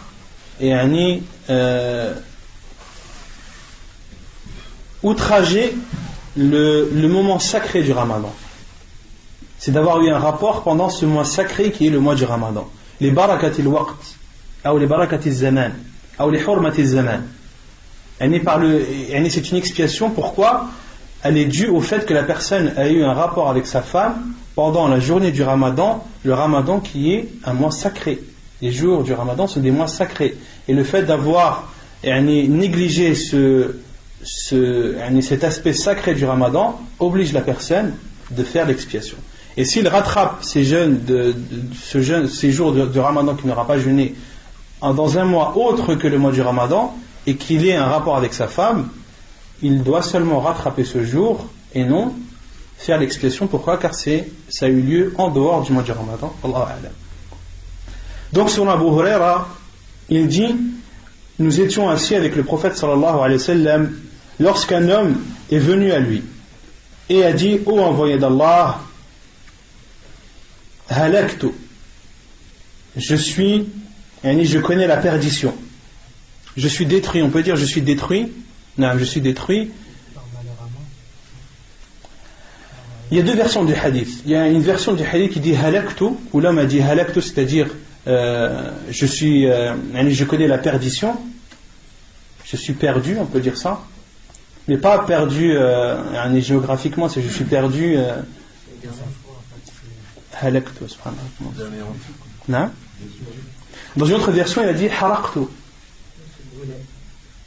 On peut dire je suis foutu, comme on dit nous en jargon. Et comme il a dit au prophète sallam, je suis foutu. Et c'est bon, j'ai fait quelque chose d'extrêmement grave, et c'est clair que là je connais je suis voué, je suis voué à la perte. Je suis voué à la perte. Et dans une autre version, il dit je suis brûlé. Je suis brûlé, pourquoi? Car ce péché qu'il a fait, il le regrette tellement que ça le brûle à l'intérieur de lui-même. Il a dit, ô envoyé d'Allah, je suis voué à la perte. Qala malak, il lui a dit, qu'as-tu? Il a dit, waqa'tu ala imra'ati wa ana sa'im. J'ai eu un rapport avec ma femme alors que j'étais en train de jeûner. Et dans d'autres versions, fi Ramadan, dans notre version, il est cité pendant le mois du Ramadan. Et le prophète sallallahu alayhi wa sallam lui a dit, as-tu un esclave à affranchir? Il a dit non. Le prophète sallallahu alayhi wa sallam lui a demandé, alors, peux-tu jeûner 2 mois de suite? Il a dit non. Le prophète sallallahu alayhi wa sallam lui a dit, as-tu la possibilité de nourrir 60 pauvres? L'homme a dit non. فَمَكَثَ النَّبِيُّ صلى الله عليه وسلم. Et le prophète sallallahu alayhi wa sallam s'est assis et a attendu. S'est assis et a attendu. Certains savants ont dit que le prophète sallallahu alayhi wa sallam, et les 2 explications ont été données, soit le prophète sallallahu alayhi wa sallam attendait la révélation, car c'était une situation qu'il ne connaissait pas, et il attendait une réponse venant directement d'Allah subhanahu wa ta'ala. Ou bien, les savants disent, ou bien le prophète sallallahu alayhi wa sallam savait que quelque chose allait venir comme nourriture et qu'il attendait cette nourriture. Il y a 2 explications. Le prophète sallallahu alayhi wa sallam s'est alors assis et attendu, et Abu Huraira radiyallahu anhu a dit, et alors que nous étions ainsi, on a apporté au prophète sallallahu alayhi wa sallam un panier ou bien une corbeille de dattes. Et le prophète sallallahu alayhi wa sallam a dit, où est la personne qui m'a demandé tout à l'heure? Ayn as-sa'il? Il a dit, c'est moi, ô envoyé d'Allah. Et il a répondu, le prophète sallallahu alayhi wa sallam lui a dit, prends cela et donne-le en aumône. Et l'homme a dit, ala afqara minni ya Rasulallah. Et l'homme a répondu, veux-tu que je donne ces dattes à des personnes qui sont moins pauvres que moi? Ala afqara minni ya Rasulallah. Non, c'est ça. L'homme a dit, ô envoyé d'Allah, veux-tu que je donne ces dattes à des personnes dont je suis plus pauvre qu'elles?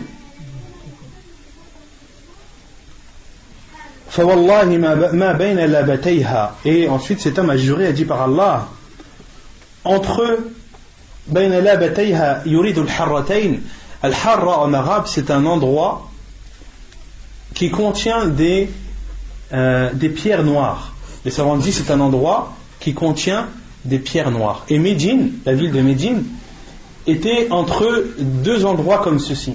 Médine était encerclée ou délimité par des endroits où il y avait des pierres noires. Et l'homme a dit au prophète sallallahu alayhi wa sallam, il y a entre ces deux endroits contenant des pierres noires, autrement dit à Médine, il n'y a pas à Médine de maison plus pauvre que la mienne, ô envoyé d'Allah. Et à Médine, je fais partie des gens les plus pauvres. Et le prophète sallallahu alayhi wa sallam a souri. Fadahik, il a ri et souri, hatta badat anyabu, jusqu'à ce que les molaires du prophète sallallahu alayhi wa sallam soient apparus. Thumma qala at'imhu ahlak. Puis le prophète sallallahu alayhi wa sallam a dit, donne ceci à ta famille, donne ceci à manger à ta famille. Hadith authentique rapporté par Al-Bukhari et Muslim. Taïb. Concernant le fait d'avoir des rapports avec sa femme, il y a une divergence des savants en ce qui concerne l'expiation. Certains savants disent l'expiation, elle ne porte que sur l'homme. D'autres savants ont dit elle porte à la fois sur l'homme et sur la femme. Ceux qui disent que l'expiation, il n'y a que l'homme qui doit la faire et non la femme, ils utilisent ce hadith du prophète sallallahu alayhi wa sallam. Car l'homme est venu, a dit, ô envoyé d'Allah, je suis voué à ma perte. Le prophète sallallahu alayhi wa sallam lui a dit, qu'as-tu? Il lui a dit, j'ai eu un rapport avec ma femme. Et le prophète sallallahu alayhi wa sallam lui a dit, as-tu un esclave à affranchir? Il parlait à qui? À lui. Il lui a dit, as-tu la possibilité de jeûner 2 mois? Il a dit non. Le prophète sallallahu alayhi wa sallam parlait à qui? À cet homme. Et les savants disent, il y a une règle en religion, en islam, ta'khirul bayan an waqt al-haja la yajuz. Une règle en islam qui dit de retarder une information au moment où la personne en a le plus besoin est interdit en islam. Et si une personne vient à toi et a besoin d'une information urgente concernant la religion, dont toi tu connais la réponse, et cette personne elle a besoin de la réponse maintenant, elle n'a pas besoin dans 5 minutes ou dans 10 minutes, et que toi tu sais et que tu n'as pas dit, tu es athim. Ta'khirul bayan an waqt al-haja la yajuz. De retarder une information ou de montrer quelque chose, d'expliquer quelque chose au moment venu, au moment où la personne en a le plus besoin, c'est interdit en islam. Et les savants disent que le prophète sallallahu alayhi wa sallam n'a pas parlé de sa femme. Tu t'es trompé, Non? de cacher une information quand la personne en a besoin. Toi, tu as dit de montrer une information. Non, de cacher, afwan. De cacher une information, de ne pas dire une information à une personne qui en a le plus besoin à un moment bien précis est interdit. Et les savants ont dit, le prophète sallallahu alayhi wa sallam n'a pas parlé de la femme de cet homme. Et si la femme de cet homme devait elle aussi faire une expiation, le prophète sallallahu alayhi wa sallam n'aurait pas manqué de l'expliquer, n'aurait pas manqué de le dire.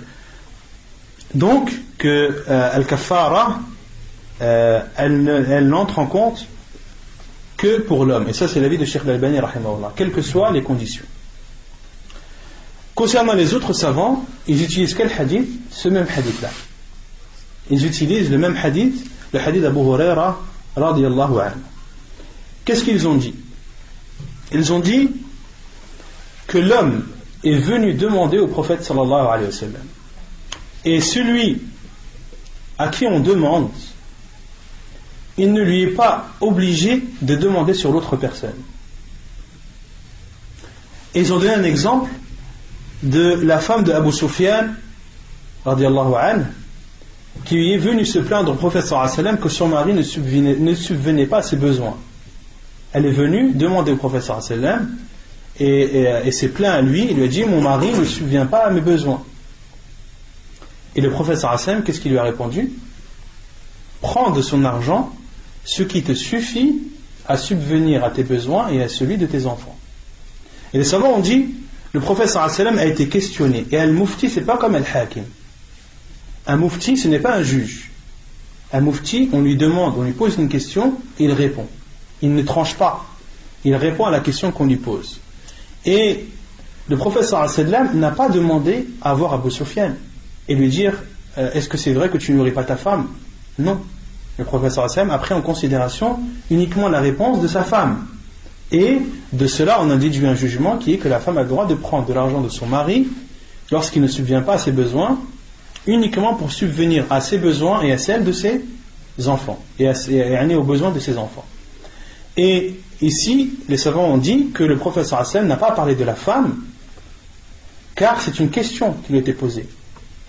D'accord? Le prophète sallallahu alayhi wa sallam, c'est l'homme qui est venu lui demander sur son cas à lui, et le prophète sallallahu alayhi wa sallam lui a répondu sur son cas à lui. Et ils ont dit que la base dans le jugement, lorsqu'une chose est légiférée pour les hommes, elle est légiférée aussi pour les femmes jusqu'à la preuve du contraire. Jusqu'à la preuve du contraire. Or là, il n'y a pas de preuve du contraire que ce jugement est propre à l'homme et non à la femme. Vous avez saisi? Mais après, à vous de choisir la vie qui vous convient le plus ou dans laquelle vous êtes le plus apaisé. Maintenant, une personne qui a eu 2 rapports avec sa femme la même journée. Quelle est l'expiation qu'il doit faire? Est-ce qu'il doit jeûner 2 mois ou est-ce qu'il doit jeûner 4 mois consécutifs? D'abord, est-ce qu'il doit, on avait dit que il y a un début, cette expiation, il faut d'abord, pour celui qui est un esclave, mais bon, ça n'existe plus à notre époque, que celui qui a un esclave de l'affranchir. Celui qui n'a pas d'esclave, de nourrir 2 mois, de jeûner 2 mois consécutifs, et celui qui n'a pas la possibilité de jeûner 2 mois consécutifs, il doit leur nourrir combien? 60 pauvres. Celui qui a eu 2 rapports avec sa femme pendant la journée du Ramadan, combien d'expiations doit-il faire pour rattraper ou pour corriger son erreur? Non? Comme le prophète l'a dit à la. Les savants disent un seul. Les savants disent un seul. Pourquoi? Car à partir du moment où il a eu le premier rapport, son jeûne est annulé. Non, c'est ce que j'ai voulu dire. Non? C'est ce que j'ai voulu dire. T'as dit qu'il faut 2 expiations. Non, j'ai dit, Zahaba, le hadith, il s'applique sur lui. Juste une fois. Juste une fois, non. Une personne qui a eu des rapports plusieurs fois avec sa femme dans la journée, il ne lui suffit que d'une expiation pour corriger son erreur. D'accord? Et quant à celui qui a eu un rapport avec sa femme pendant les 30 mois du Ramadan, les 30 jours du Ramadan, chaque jour il a eu un rapport. Quelle est sa kafara? 30 fois 2 mois. Non. À partir du moment où ce sont 2 jours différents, il y a pour chaque jour une expiation. Voilà, qu'Allah subhanahu wa ta'ala nous en préserve. C'est clair ou pas? Non. مثلا الإنسان يجمع في النهار ويتوب هل يتبع الصيام؟ ما سمعت. مثلا يجمع في وقت النهار نعم ويتوب إلى الله عز وجل. نعم. لابد أن لا شك. Bien sûr, les savants disent celui qui a un rapport avec sa femme, son jeûne est annulé. ويجب عليه الإمساك. Est-ce qu'il doit continuer à jeûner ou pas? Oui. Il doit continuer à s'abstenir de manger, de boire et d'avoir des rapports jusqu'au coucher du soleil, même si son jeûne est annulé ce jour-là. Pareil pour celui, c'est le même exemple que celui qui n'a pas eu l'intention de jeûner et qui ne l'a eu qu'en milieu de journée. On avait dit que son jeûne n'était pas valide, mais qu'il devait quand même s'abstenir de boire, de manger et de délaisser tout ce qui annule le jeûne. C'est la même chose pour la femme qui a ses menstrues. C'est-à-dire une femme qui a les menstrues, on va dire à midi, elle a jeûné jusqu'à midi. Après, bon, elle a ses menstrues, elle continue, elle s'arrête de manger jusqu'à Maghrib. Ah non, une femme qui a ses menstrues, yahrumu alayha as-sawm. Une femme, c'est le contraire. Une femme qui a ses menstrues, il lui est interdit de jeûner. Il lui est interdit de jeûner. Elle est même athima. Non? والعكس.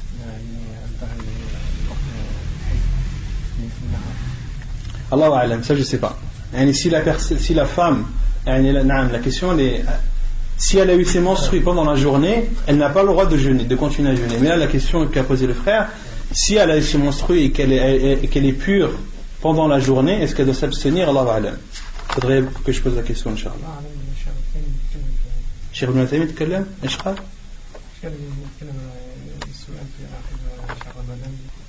Inch'Allah, je vais faire une recherche là-dessus. Barakallahu fik. طيب, adab al-siyam. Les règles et les comportements à avoir pendant le mois du Ramadan. يستحب للصائم أن يراعي في صيامه الآداب التالية. Il est préférable pour le jeûneur de se comporter pendant son jeûne de la façon suivante ou des façons suivantes. أولا السحور. Le premier comportement à avoir, c'est as-sahur ou bien as-suhur. Quelle est la différence entre as-sahur et as-suhur? C'est pas la même chose que le wado et Non, c'est la même chose que le wado et le wudu. As-sahur, c'est la chose qu'on doit apporter. C'est la chose que l'on mange. C'est le repas que l'on mange à l'heure du sahar. Et l'heure du sahar, c'est avant le fajr. D'accord? Et as-suhur, c'est le fait de manger pendant cette heure-là. As-suhur, c'est le fait de manger, et as-sahur, c'est les aliments que l'on mange, c'est le repas que l'on mange. C'est comme al-wadu et al-wudu. Al-wadu, c'est l'eau avec laquelle on fait ses ablutions, et al-wudu, c'est l'acte même des ablutions. عن أنس أن رسول الله صلى الله عليه وسلم قال تسحروا فإن في السحور بركة. Selon Anas, le prophète sallallahu alayhi wa sallam a dit: mangez le sahur, car il y a dans le sahur une barakah, il y a dans le sahur une bénédiction. Hadith authentique rapporté par Al-Bukhari et Muslim. Le prophète sallallahu alayhi wa sallam a dit que dans le sahur, dans ce repas avant l'aube, avant l'apparition de l'aube, il y a une bénédiction. Et les savants ont dit, la bénédiction, elle s'explique par plusieurs choses. La première, c'est le fait d'appliquer l'ordre du prophète sallallahu alayhi wa sallam. d'appliquer l'ordre du prophète sallallahu alayhi wa sallam, c'est une bénédiction. Quel que soit l'ordre, que ce soit un ordre venant d'Allah ou de son prophète sallallahu alayhi wa sallam, à partir du moment où tu appliques un de ces ordres, eh bien sache que cette chose, c'est une bénédiction. C'est une bénédiction aussi car il permet de renforcer le corps de la personne. Quand tu manges le sahur, tu renforces ton corps qui te permettra de jeûner dans de bonnes conditions jusqu'au coucher du soleil. Il y a aussi, parmi les savants disent, parmi les bénédictions, c'est que ce sahur t'aide à adorer Allah subhanahu wa ta'ala. Car ton corps, lorsqu'il est plus fort et lorsqu'il est bien alimenté, il te permet d'adorer Allah subhanahu wa ta'ala dans de bonnes conditions. Il y a aussi, parmi les bénédictions, le fait que il y a la bénédiction que l'on voit, que chacun d'entre nous connaît, et ceci lorsqu'une personne par exemple a l'habitude de boire 6 ou 7 fois par jour, ou a l'habitude de beaucoup manger, et du jour au lendemain, lorsque le mois du Ramadan arrive, et qu'elle mange son sahur, elle n'éprouve plus de soif ni de faim, alors qu'elle avait l'habitude de boire 6-7 fois par jour. Ceci prouve que as-sahur est une bénédiction, qu'il y a une bénédiction dans ce repas, car il permet à la personne de faire face à la soif et à la faim. Et parmi aussi les bénédictions de sahur, c'est que c'est la différence qu'il y a entre le jeûne, notre jeûne, et celui des gens du livre. Comme est cité dans le hadith du prophète sallallahu alayhi wa sallam, al-faslu, que le prophète sallallahu alayhi wa sallam a dit, la différence qu'il y a entre nous et le jeûne des gens du livre, aklatu as-sahur. Aklatu as-sahur, c'est le repas du sahur. Le repas du sahur, c'est ce qui différencie le jeûne de la religion musulmane du jeûne des gens du livre. D'accord ? Et les savants disent que tout ce que tu fais qui te permet de te différencier des gens du livre, eh bien sache que c'est une baraka, que c'est un bien et une bénédiction. Et la baraka, les savants disent la bénédiction, lorsque l'on parle de la bénédiction, c'est un surplus de biens constant. C'est ça la baraka. La baraka, lorsque l'on parle de bénédiction, c'est un bien qui est un surplus de biens, un bien qui est grand en quantité et qui dure en durée, qui est grand en quantité et qui dure en durée. ويتحقق السحور ولو بجرعة ماء لحديث عبد الله بن عمرو قال رسول الله صلى الله عليه وسلم تسحروا ولو بجرعة ماء حديث صحيح رواه ابن حبان. Et l'auteur dit, et le sahur doit être fait ne serait-ce qu'avec une gorgée d'eau, comme cela est rapporté dans le hadith de Abdullah ibn Amr qui dit que le prophète sallallahu alayhi wa sallam a dit, faites le suhour, mangez le sahur, ne serait-ce qu'avec une gorgée d'eau, ne serait-ce qu'avec une gorgée d'eau. Et concernant les mérites de sahur, il y a beaucoup de hadiths du prophète sallallahu alayhi wa sallam. L'auteur n'en a cité qu'un seul, mais il y en a d'autres où le prophète sallallahu alayhi wa sallam dit par exemple, inna Allah wa malaikatahu yusalluna ala al-mutasahhirin, qu'Allah subhanahu wa ta'ala et ses anges prient sur ceux qui mangent as-sahur. Et on avait dit qu'Allah subhanahu wa ta'ala et ses anges prient, c'est-à-dire qu'ils font l'éloge de ces personnes dans les cieux. Et un autre hadith où un homme est rentré chez le prophète sallallahu alayhi wa sallam alors qu'il était en train de manger le sahur, et le prophète sallallahu alayhi wa sallam lui a dit, innaha barakatun a'taakumullahu iyyaha fala tada'uhu.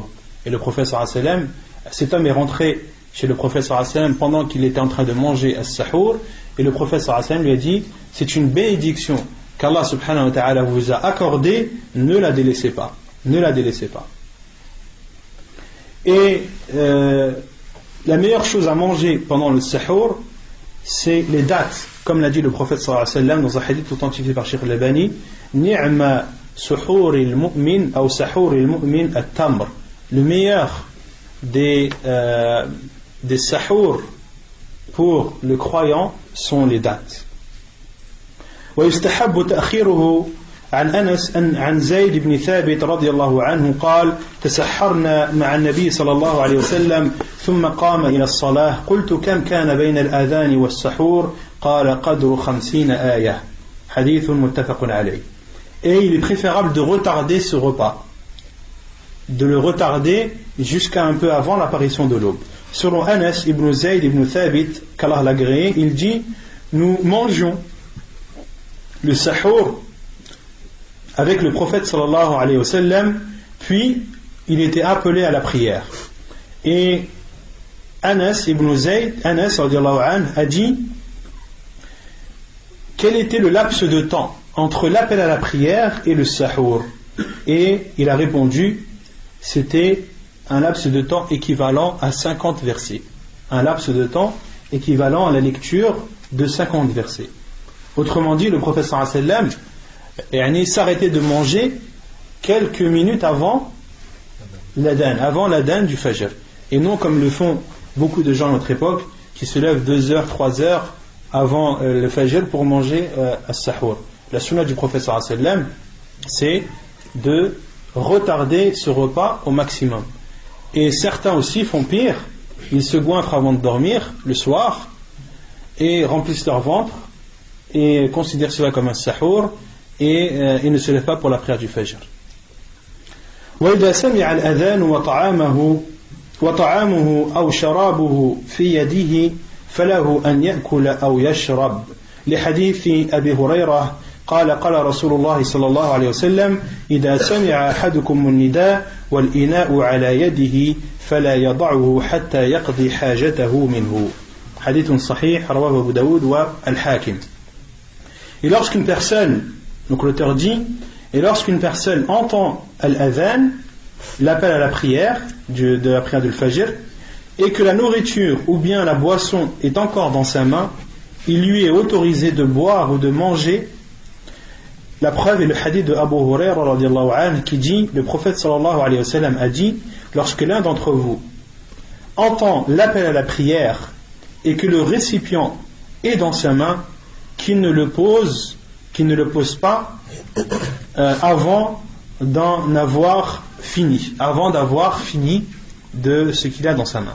Hatta yaqdi hajatahu minhu, jusqu'à ce qu'il assouvisse son besoin de ce récipient. Hadith authentique rapporté par Abu Daoud et Al-Hakim. Autrement dit, si l'un d'entre nous est en train de manger et qu'il a rempli sa cuillère et qu'au moment où il veut l'entrer dans sa bouche il y a l'adhan, le prophète sallallahu alayhi wa sallam dit de ne pas poser cette cuillère jusqu'à en prendre, jusqu'à en manger, jusqu'à assouvir son besoin.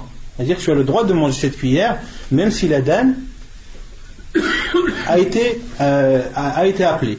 D'accord? Il t'est uniquement autorisé de manger cette cuillère qu'il y a dans ta main. Et c'est pas tu poses la cuillère et t'en reprends une autre. Non. Pareil pour le verre, si tu as un verre dans ta main et que tu as soif, d'accord, et que tu as besoin de boire ce verre, les savants disent il faut en avoir le besoin. Que tu as besoin de boire ce verre et qu'au moment où tu t'apprêtes à le boire, il y a l'adhan, il t'est autorisé de boire ce verre avant de le poser, comme le dit le prophète sallallahu alayhi wa sallam. Et Cheikh Al-Albani rahimahullah a dit, en expliquant ce hadith, وفي هذا الحديث إبطال بدعة الإمساك قبل الفجر بنحو ربع ساعة. Il y a dans ce hadith la réponse sur l'innovation qui est appelée al-imsak avant la prière du fajr d'à peu près 15 minutes. لأنهم إنما يفعلون ذلك خشية أن يدركهم آذان الفجر. Car ceux qui ont instauré cette innovation de l'imsak, vous connaissez tous l'imsak, quand vous voyez dans les calendriers, vous voyez l'heure de l'fajr et puis l'heure de l'imsak. En général, ils enlèvent un quart d'heure avant la prière. Ils disent cela par précaution. Cela n'a aucune source dans la religion. En islam, il n'y a pas d'imsak. En islam, tu as le droit de manger, comme Allah subhanahu wa ta'ala dit, وَكُلُوا وَاشْرَبُوا حَتَّى يَتَبَيَّنَ لَكُمُ الْخَيْطُ الْأَبْيَضُ مِنَ الْخَيْطِ الْأَسْوَدِ مِنَ الْفَجْرِ. Mangez et buvez jusqu'à ce que, autrement dit, apparaisse l'aube. Donc, le laps de temps ou le moment qui t'interdit de manger et de boire, c'est l'apparition de l'aube. Et ce n'est pas al-imsak, ce n'est pas ce temps d'un quart d'heure comme l'ont instauré certains. لأنهم إنما يفعلون ذلك خشية أن يدركهم آذان الفجر. Et Cheikh Al-Albani dit qu'ils font cela car ils ont peur d'entendre l'adhan du fajr en mangeant. وهم يتسحرون ولو علموا هذه الرخصة لما وقعوا في تلك البدعة فتأمل. Et si, Cheikh Al-Albani dit, et s'ils connaissaient cette facilité de la religion, ce hadith que l'on vient de citer, ils n'auraient pas fait cette innovation. Réfléchis donc, comme le dit Cheikh Al-Albani rahimahullah ta'ala. ونكتفي بهذا القدر وسبحانك اللهم وبحمدك أشهد أن لا إله إلا أنت أستغفرك وأتوب إليك.